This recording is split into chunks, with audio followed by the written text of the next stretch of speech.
S ವೀಕ್ಷಕರೇ, ಈಗಾಗಲೇ ನಿಮಗೆ ಗೊತ್ತಿರೋ ಹಾಗೆ ದಿನೇ ದಿನೇ ಚುನಾವಣೆ ಕಾವು ಹೆಚ್ಚಾಗ್ತಿದೆ ಮತ್ತು ಬಿಸಿಲಿನ ಕಾವು ಕೂಡ ಹೆಚ್ಚಾಗ್ತಿದೆ. ಅದೇ ರೀತಿಯಾಗಿ ನೋಡೋದಾದ್ರೆ ಚುನಾವಣೆಯಲ್ಲಿ ಅಭ್ಯರ್ಥಿಗಳ ಪರ ವಿರೋಧ ಸ್ಪರ್ಧೆ ಕೂಡ ಹೆಚ್ಚಾಗ್ತಿದೆ. ಜಾಸ್ತಿ ಫೈಟ್ ನಡೀತಿದೆ, ಜಿದ್ದಾಜಿದ್ ಕೂಡ ಹೆಚ್ಚಾಗ್ತಿದೆ ಒಂದೊಂದು ಅಭ್ಯರ್ಥಿಗಳ ಮಧ್ಯೆ. ಇಲ್ಲಿ ಬೆಂಗಳೂರು ಉತ್ತರ ಕ್ಷೇತ್ರದ ಅಭ್ಯರ್ಥಿಗಳಾದ ಶೋಭಾ ಕರಂದ್ಲಾಜೆ ಹಾಗೂ ರಾಜೀವ್ ಗೌಡ ಇವರ ಮಧ್ಯೆ ಕೂಡ ಸಾಕಷ್ಟು ಫೈಟ್ ಇದೆ.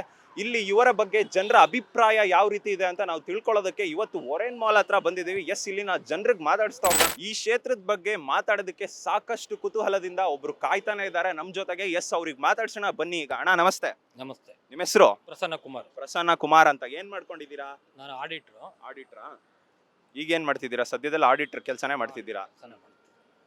ಮತ್ತೆ ಈಗ ಚುನಾವಣೆ ಬರ್ತಿದೆ, ಯಾರಿಗೆ ವೋಟ್ ಹಾಕ್ಬೇಕು ಅನ್ಕೊಂಡಿದ್ದೀರಾ ಈ ಬಾರಿ? ಈಗ ನೋಡಿ, ದೇಶದಲ್ಲಿ ತುಂಬ ಸಮಸ್ಯೆಗಳಿದೆ. ಎಲ್ಲ ಸುಳ್ಳು ಭರವಸೆಗಳು ಕೊಟ್ಟು ಜನನ ಹಾಳು ಮಾಡ್ತಿದ್ದಾರೆ. ಈಗ ಡಿಗ್ರಿ ಮಾಡಿ BE ಮಾಡಿರೋರ್ಗೆ ಎಷ್ಟೋ ಜನಕ್ಕೆ ಕೆಲಸ ಇಲ್ಲ. ಒಂದು ಕಂಪ್ನಿ ಮುಂದೆ ನಿಂತ್ಕೊಂಡ್ರೆ ಕ್ಯೂ ನಿಂತ್ಕೊಂತಾರೆ, ಕೆಲಸ ಇಲ್ಲ. ಹಂಗಾಗಿ ಅನ್ಎಂಪ್ಲಾಯ್ಮೆಂಟ್ ಜಾಸ್ತಿ ಆಗಿದೆ. ತಿನ್ನಕ್ಕೆ ಊಟ ಇಲ್ಲ. ಎಜುಕೇಷನ್ನು ನೋಡಿ, ನೆನ್ನೆ ರಿಸಲ್ಟ್ ಬಂದಿದೆ PUC. 36 ಕಾಲೇಜಲ್ಲಿ ಶೂನ್ಯ ಫಲಿತಾಂಶ ಬಂದಿದೆ. ಅಂದರೆ ಲೆಕ್ಕ ಹಾಕಿ ನಮ್ಮ ಎಜುಕೇಷನ್ ಸಿಸ್ಟಮ್ ಹೆಂಗಿದೆ ಅಂತ. ಹಂಗಾಗಿ ಯಾರೂ ಏನು ಮಾಡ್ತಾ ಇಲ್ಲ. ಇದ್ದಿದ್ರಲ್ಲಿ ಕಾಂಗ್ರೆಸ್ ಗೌರ್ಮೆಂಟು ಒಂದು 5 ಗ್ಯಾರಂಟಿ ಕೊಟ್ಟು ಅದನ್ನು ನಡೆಸಿದ್ದಾರೆ. ಇನ್ನೂ ಒಂದು 25 ಗ್ಯಾರಂಟಿಗಳು ಕೊಟ್ಟಿದ್ದಾರೆ. ಹಂಗಾಗಿ ಗ್ಯಾರಂಟಿ ಕೊಟ್ಟು ಗ್ಯಾರಂಟಿಯಲ್ಲಿ ಇನ್ನೂ ಒಂದು ಗ್ಯಾರಂಟಿ ಬಂದಿಲ್ಲ ಅಲ್ಲ, ಯುವ ನಿಧಿ. ತೊಂದರೆ ಇಲ್ಲ, ಬರುತ್ತೆ. ಒಂದ್ಸರಿ ನಾವು ಹೇಳಿದ್ಮೇಲೆ ಕೊಡಲೇಬೇಕಾಗತ್ತೆ, ಕೊಡ್ತೀವಿ. ಏನು ಕೊಡ್ದವ್ರಿಗಿಂತ ಯುವ ನಿಧಿ ಕೊಟ್ಟಿಲ್ಲ ಅಂದರೆ ಉಳಿದಿದ್ದಾದ್ರೂ ಕೊಟ್ಟಿದ್ದಾರಲ್ವಾ. ಏನಾಗಿದೆ ಅಂದರೆ ನೋಡಿ, ಈಗ ಬಡವ ಬದುಕಕ್ಕೆ ಅವಕಾಶ ಮಾಡಿಕೊಡ್ಬೇಕು. ಅವನಿಗೆ ಕೆಲಸ ಕೊಡ್ತಾ ಇಲ್ಲ ಅಂದರೆ ನಾವು ಊಟ ಏನಾದರೂ ಕೊಡಬೇಕಲ್ವಾ. ಸಾಲಗಾರ ಆಗಿದ್ದಾನೆ, ಸಾಲ ಅವನ್ನ ಯಾವ ಥರ ತೀರಿಸ್ತಾರೆ ನೀವೇ ಹೇಳಿ. ಲಕ್ಷಾಂತರ ರೂಪಾಯಿ ಫೀಸ್ ಕಟ್ಟಿ ಒಬ್ಬ ಮಗನ ಓದ್ಸೋಕ್ಕೆ ಎಷ್ಟು ಖರ್ಚಾಗುತ್ತೆ ಅನ್ನೋದು ನೀವೇ ನೋಡಿ. ಹಂಗಾಗಿ ಎಲೆಕ್ಷನ್ ಟೈಮಲ್ಲಿ ಬರ್ತಾರೆ, ಒಂದು 500, 1000ನೋ 3000ನೋ 5000ನೋ ಕೊಟ್ಬಿಟ್ಟು ನಿಮ್ಮನ್ನ ಯಾಮಾರಿಸ್ಬಿಡ್ತಾರೆ. ನಿಮ್ಮ ಮಕ್ಕಳ ಭವಿಷ್ಯನ ಹಾಳು ಮಾಡಬೇಡಿ. ಅವರು ಬದುಕಬೇಕು ಮುಂದಿನ ದಿನದಲ್ಲಿ. ಅವೆಲ್ಲ ದೇಶದ ಮಕ್ಕಳು, ದೇಶಕ್ಕಾಗಿ ನಾಳೆ ಹೋಗಿ ಸೈನ್ಯದಲ್ಲಿ ಸೇರ್ಕೊಂಡು ದೇಶ ಕಾಯ್ಬೋದು. ಹಂಗಾಗಿ ಅವ್ರಿಗೆ ಎಜುಕೇಷನ್ ಕೊಡೋ ಕಡೆ ಒಂಚೂರು ನೀವು ಇದು ಮಾಡಿ, ಅಂಥವ್ರನ್ನ ಗೆಲ್ಲಿಸಿ. ಆರೋಗ್ಯದ ಬಗ್ಗೆ ಆದಷ್ಟು ಗಮನ ಕೊಡೋರ ಬಗ್ಗೆ ಅವರಿಗೆ ಸಪೋರ್ಟ್ ಮಾಡಿ. ಸುಳ್ಳು ಹೇಳೋರನ್ನ, ಜಾತಿ ಹೆಸರು ಹೇಳ್ಕೊಂಡು ಬರೋರು ಮಾತ್ರ ನೀವು ಸೇರಿಸ್ಬೇಡಿ. ಯಾಕೆಂದರೆ ನಾನು ಒಕ್ಕಲಿಗರ ಹಿತರಕ್ಷಣಾ ಸಮಿತಿ ಅಂತ ಮಾಡ್ಕೊಂಡು ಅದ್ರ ಸೆಕ್ರೆಟ್ರಿ ನಾನು ಹೋರಾಟ ಮಾಡ್ತಿದ್ದೀನಿ. ನನ್ನ ಮಗ ಬಂದು ಹೋರಾಟ ಮಾಡ್ತಾನೆ ಕೇಳ್ಕೊಂಬನ್ನಿ. ಆಮೇಲೆ ನನಗೆ ಹೇಳಿ, ನನ್ನ ನಂಬರು ಕೊಡ್ತೀನಿ, ಬೇಕಾದ್ರೆ ಡೀಟೇಲ್ಸು ಕೊಡ್ತೀನಿ, ಆಯಿತಾ? ಯಾಕೆಂದರೆ ಇದು ಆರೋಗ್ಯಕರ ಚರ್ಚೆ ಆಗಬೇಕು ನಮಗೆ. ಆಗ್ಲಿ ಇದು ಮಾಡೋಣ ಈ ಚರ್ಚೆ. ಈಗ ಸದ್ಯದ ಮಟ್ಟಿಗೆ ನಾವು ಚುನಾವಣೆ ಬಗ್ಗೆ ವಿಚಾರಿಸಕ್ ಮಾತಾಡೋದಕ್ಕೆ ಬಂದಿದ್ವಿ. ಸಾಕಷ್ಟು ಮಾತಾಡಿದ್ರಿ ಇದ್ರ ಬಗ್ಗೆ. ಧನ್ಯವಾದ. ಅಣ್ಣ ನಮಸ್ತೆ. ನಮಸ್ತೆ ಸರ್.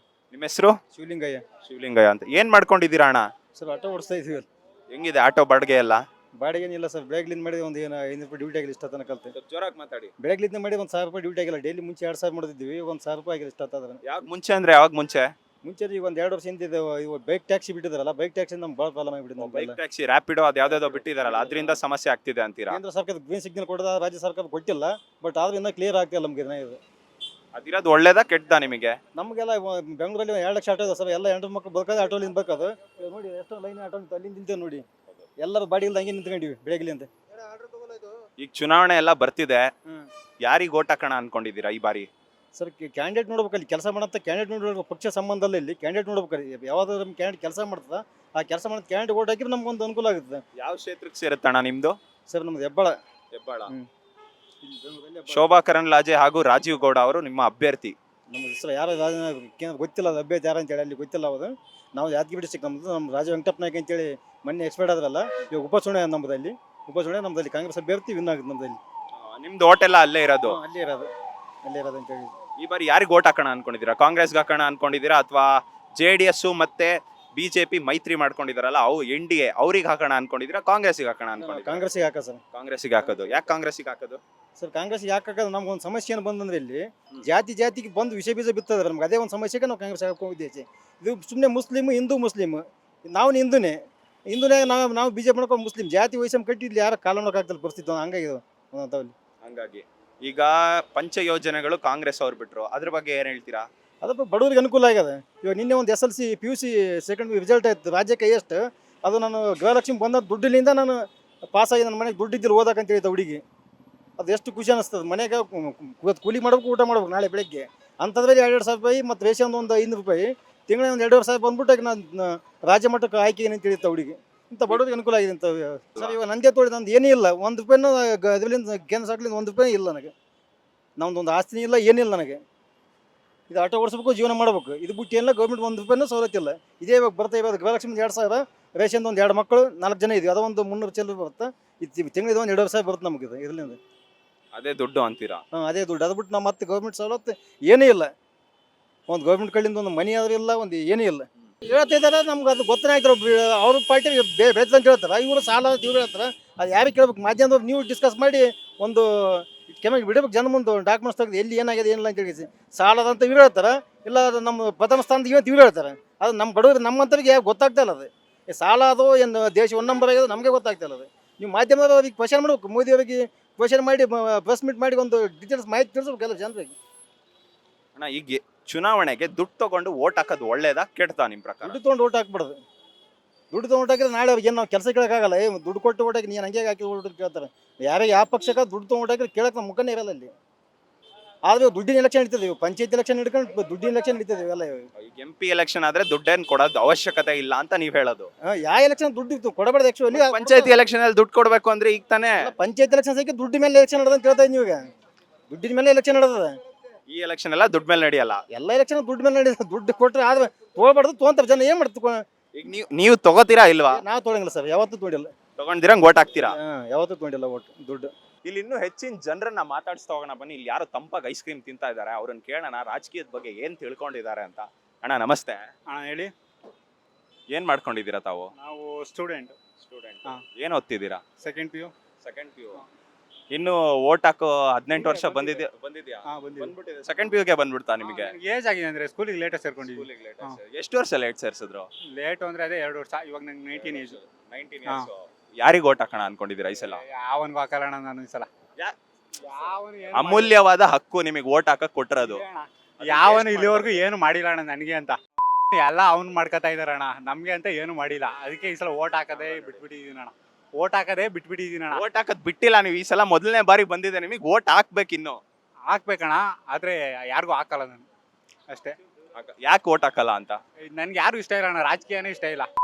ಕಾಂಗ್ರೆಸ್ ಸರ್ಕಾರ ಬಂತು, ಪಂಚ ಯೋಜನೆಗಳು ಕೊಟ್ಟಿದಾರಲ್ಲ. ಪಂಚ ಯೋಜನೆಗಳು ಯಾವ? ಅದು ಬಸ್ ಫ್ರೀ, ಕರೆಂಟ್ ಫ್ರೀ. ನಿಮ್ಮ ಮನೆ ಕರೆಂಟ್ ಫ್ರೀ ಎಲ್ಲ ಬಂದಿಲ್ವಾ? ಇಲ್ಲ ಅಣ್ಣ, ನಮ್ದು 1 to double ಬರ್ತಾ ಇದೆ. 1 to double ಬರ್ತಾ ಇದೆ. ಅವಾಗ ಎಷ್ಟು ಬರ್ತಿತ್ತು? ಅದಕ್ಕಿಂತ ಇನ್ನೂ 300 ರೂಪಾಯಿ 400 ರೂಪಾಯಿ ಜಾಸ್ತಿ. ನಿಮ್ ತಾಯಿ ಅವ್ರಿಗೆಲ್ಲ 2,000 ರೂಪಾಯಿ ಬಂದಿಲ್ವಾ? ಅದು ಅವ್ರಿಗೆ ಯೂಸ್ ಅಣ್ಣ, ನನಗೆ ಏನ್ ಯೂಸ್ ಇದೆ ಅಣ್ಣ? ನಿಮಗೆ ಖರ್ಚಿಗೆಲ್ಲ ಏನ್ ಕೊಟ್ಟಿಲ್ಲ? ಏನ್ ಕೊಟ್ಟಿಲ್ಲ ಅಣ್ಣ, ಬರೀ ಅವ್ರು ಯೂಸ್ ಮಾಡ್ಕೊಂಡಿದ್ದಾರೆ ಅಷ್ಟೇ. ನಿಮಗೇನಾದ್ರೂ ಒಂದು ಯೋಜನೆ ಕೊಟ್ಟಿದ್ರೆ, ನಿಮಗೇನಾದ್ರೂ ದುಡ್ಡು ಕೊಟ್ಟಿದ್ರೆ ಓಟ್ ಹಾಕ್ತಿದ್ರಿ? ದುಡ್ಡು ಅಂತಲ್ಲ ಅಣ್ಣ, ನನ್ನ ಓಟ್ ನಾನು ಏನು ಕಣ ಮಾಡ್ಕೊಳ್ಳಿ. ನನಗೆ ಏನಾದ್ರು ಯೂಸ್ ಆಗ್ಬೇಕಣ್ಣ. ದುಡ್ಡು ಕೊಟ್ಬಿಟ್ರೆ ಏನ್ ಯೂಸ್ ಅಣ್ಣ? ಆ ದುಡ್ಡು ಇವತ್ತೆಲ್ಲ ನಾಳೆ ಸಂಪಾದನೆ ಮಾಡ್ಬೋದು. ಈಗ ಪಂಚ ಯೋಜನೆ ಕೊಟ್ಟಿದಾರಲ್ಲ, ಆ ತರ ಏನಾದ್ರೂ ಒಂದು ಯೋಜನೆ ನಿಮಗೂ ಕೊಟ್ಟಿದ್ರೆ ಓಟ್ ಹಾಕ್ತಿದ್ರಾ? ಹಾಕಿ ಟ್ರೈ ಮಾಡ್ಬೋದಾಯ್ತಣ್ಣ. ಸರಿ, ನಿಮಗೆ ಈಗ ಬಿಟ್ಟಿದ್ರೆ ಮಾಡ್ಬೋದಾಯ್ತಣ್ಣ. ಈಗ ಪಕ್ಷದ ಬಗ್ಗೆ ಮಾತಾಡೋಣ ಅಂತ ಬಂದ್ರೆ ಬಿಜೆಪಿ ಬಗ್ಗೆ ಏನ್ ಹೇಳ್ತೀರಾ? ಕಾಂಗ್ರೆಸ್ ಬಗ್ಗೆ ಏನ್ ಹೇಳೋದಕ್ಕೆ ಇಷ್ಟಪಡ್ತೀರಾ? JDS ಬಗ್ಗೆ ಏನ್ ಹೇಳೋದಕ್ಕೆ ಇಷ್ಟಪಡ್ತೀರಾ? ನನ್ಗೆ ಯಾವ ಪಕ್ಷನೂ ಇಷ್ಟ ಇಲ್ಲ ಅಣ್ಣ. ನಿಮಗೆ ಇಷ್ಟ ಇಲ್ಲ? ಯಾರ ಬಗ್ಗೆ ಏನಂತ ಗೊತ್ತು ನಿಮಗೆ? ನಮ್ಮ ಬಗ್ಗೆ ಅಷ್ಟೇ ಅಣ್ಣ, ಮಾಮೂಲಿ. ಅವ್ರು ಮಾತ್ರ ಅವ್ರ ಸ್ವಾರ್ಥಕ್ಕೆ ಮಾತ್ರ ಅವ್ರು ಮಾಡ್ಕೋತಾರ ಅಷ್ಟೇ. ಈಗ ಮೋದಿ ಬಗ್ಗೆ ಏನ್ ಹೇಳೋದಕ್ಕೆ ಇಷ್ಟಪಡ್ತೀರಾ? ಈಗಿನ ಪ್ರಧಾನ ಮಂತ್ರಿ ಆಗಿದ್ದಾರೆ, ಮುಂದಿನ ಪ್ರಧಾನಿ ಆಗ್ತಾರಾ? ಹೆಂಗೆ ಆಗ್ಬೋದು ಅನ್ಸುತ್ತೆ ಅಣ್ಣ. ಮೋದಿ ಅಂದ್ರೆ ಮದುವೆ ಆಗಿಲ್ಲ, ಹಂಗೆ ಬ್ರಹ್ಮಚಾರಿ ಆಗಿದ್ದಾರೆ. ಈಗ ರಾಹುಲ್ ಗಾಂಧಿ ಅವ್ರಿಗೂ ಮದುವೆ ಆಗಿಲ್ವಲ್ಲ? ಅವ್ರ ಬಗ್ಗೆ ಅಷ್ಟು ಗೊತ್ತಿಲ್ಲ ಅಣ್ಣ. ಮಾಮೂಲಿ ಇವ್ರು ಇದಾರಲ್ಲ, ಸಿದ್ದರಾಮಯ್ಯ, ಕುಮಾರಸ್ವಾಮಿ, ಇವರೆಲ್ಲ ಬೇಜಾನ್ ದುಡ್ಡು ಮಾಡ್ಬಿಟ್ಟಿದ್ದಾರೆ. ಇನ್ನು ಅವ್ರಿಗೆ ದುಡ್ಡು ಮಾಡ್ಬೇಕು ಅನ್ನೋ ಆಸೆ ಇದೆ, ಅದಕ್ಕೆ ಯಾರು ಹಿಡಿತಾ ಇಲ್ಲ. ಇವಾಗ ಮೋದಿ ನೋಡಿ, ಅವ್ನು ಸಿಂಗಲ್ ಆಗಿದ್ದಾನೆ, ಅವ್ನಿಗೆ ಆಸೆ ಇಲ್ಲ. ಒಟ್ಟಿಗೆ ನಮ್ಮ ದೇಶಕ್ಕೆ ಏನೋ ಮಾಡ್ಬೇಕು ಅಂತ ಇದ್ದಾನೆ ಅಷ್ಟೇ. ಈಗ ಸಿಂಗಲ್ ಆಗಿರೋರ್ಗೆ ರಾಜಕಾರಣಕ್ಕೆ ಬರ್ಬೇಕು ಅನ್ನೋದು ನೀವು? ನನಗೆ ಆ ಪಕ್ಷ ಈ ಪಕ್ಷ ಅಂತ ಅಲ್ಲ ಅಣ್ಣ, ಒಟ್ಟಿಗೆ ನಮ್ಮ ದೇಶಕ್ಕೆ ಏನೋ ಮಾಡಬೇಕು ಅಂತ ಪಕ್ಷ ಬರಬೇಕು. ಕಾಂಗ್ರೆಸ್ ಬರ್ಬೇಕಾ, JDS ಬರ್ಬೇಕಾ, ಬಿಜೆಪಿ ಬರ್ಬೇಕಾ? ನನಗೆ ಆ ಥರ ಪಕ್ಷ ಇಷ್ಟ ಇಲ್ಲ ಅಣ್ಣ, ಒಟ್ಟಿಗೆ ನಮ್ಮ ದೇಶಕ್ಕೆ ಏನೋ ಮಾಡೋರು ಬೇಕು. ನಿಮ್ ಪ್ರಕಾರ ಯಾರು ಮಾಡೋರು ಅನ್ಸುತ್ತೆ? ಮೋದಿ ಮಾಡ್ತಾ ಇದ್ದಾನಣ್ಣ, ಅವನೇ ಎಷ್ಟು ಬಂದರೂ ಚೆನ್ನಾಗಿರುತ್ತೆ ಅಷ್ಟೇ.